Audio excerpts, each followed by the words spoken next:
Praise the Lord friends. இன்றைய தினத்திற்கான பிரசன்ன வசனம் 10வது அதிகாரம், பிரசங்கி 10வது அதிகாரம் 15வது வசனம். பிரசங்கி 10:15. ஊருக்கு போகும் வழியை மூடன் அறியாததினால் அவன் தொல்லை ஒவ்வொருவரையும் இழைக்க பண்ணும். அதாவது இங்கே அகைன் மூடனை பத்தி தான் சொல்லியிருக்காரு.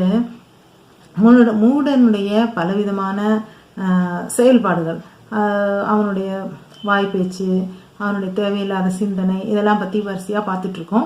இன்னைக்கு அவர் என்ன சொல்றாரு அப்படின்னா, ஒரு சின்ன எக்ஸாம்பிள் மாதிரி, ஒரு ஊருக்கு போகிற வழி அவனுக்கு தெரியாது, அதனால கூட இருக்க எல்லாரையும் பலவிதமான முட்டாள்தனமான, அறிவுபூர்வமான கேள்வி கூட கிடையாது, முட்டாள்தனமான மூடத்தனமான கேள்விகளை கேட்டு கூட இருக்க அனைவரையும் இழைக்க பண்ணுவான், சலிப்படைய செய்கிறான்.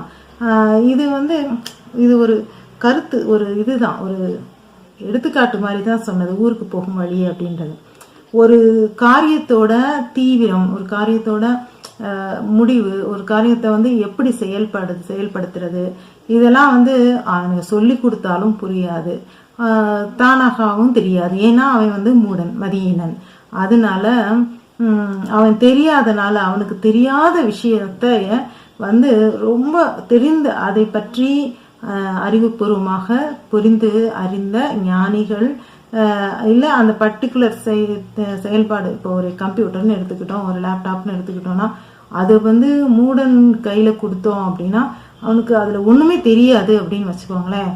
அப்போ அவன் கேட்குற கேள்விகளும் அதை பத்தின விளக்கங்களும் அவனுக்கு தானாவே தெரியாமலே, ஒண்ணுமே தெரியாமலே பலவிதமான விளக்கங்கள் சொல்றது, இதெல்லாம் பார்த்து இது மாதிரி நிறைய விஷயங்கள், இது ஒரு எக்ஸாம்பிள் தான், இது மாதிரி நிறைய விஷயங்கள் மூடன் தான் அறியாததை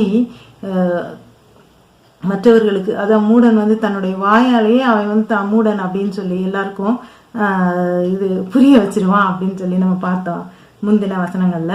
அது மாதிரி எல்லாரையும் சலிப்படைய இழைக்க பண்ணுவான் மூடன் அப்படின்னு சொல்லி இன்றைய தினம் நமக்கு பிரசங்கியார் கூறுகிறார்.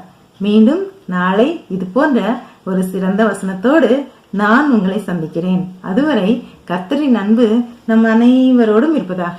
அல்லேலூயா.